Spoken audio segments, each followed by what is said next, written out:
కొద్ది క్షణంలో మార్కండేయుడికి విశ్వం యొక్క సమస్త జ్ఞానాన్ని ఇచ్చాడు. అప్పట్నుంచి ఇప్పటి వరకు యుగయుగాలుగా ఋషి మార్కండేయ కథలను అనేక రూపాల్లో అనేక కథలుగా చెప్తూనే ఉంటారు. వేరువేరు కాలాల్లో ధర్మం గొప్పదనాన్ని తెలియజేశాడు. మార్కండేయ పురాణంలో పురాతన పురాణాల్లోని 18 పురాణాల్లో ఒకటిగా చెప్తారు.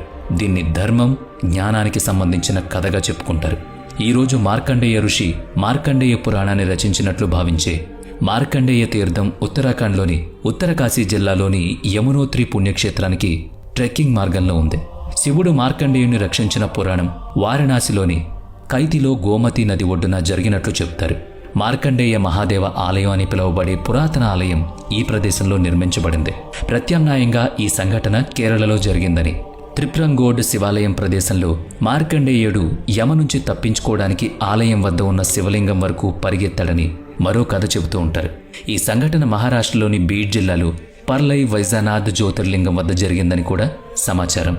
ఇది తమిళనాడులోని తిరుక్కైడూర్ లేదా తిరువాన్మాయూర్లోని 2 దేవాలయాల్లో ఏదో ఒక దానిలో జరిగినట్లు నమ్ముతారు. కాండ్యా కర్ణాటకలోని చిక్మంగళూరు జిల్లాలో ఉంది.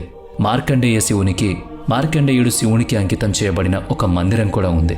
మృత్యుంజయ మరియు పురాణం మార్కండేయుడు ఈ శివలింగాన్ని పట్టుకున్నాడని చెబుతుంది. ఇక్కడ ఒక పిల్లవాడు లింగానికి అతుక్కుపోయిన గుర్తుంటుంది.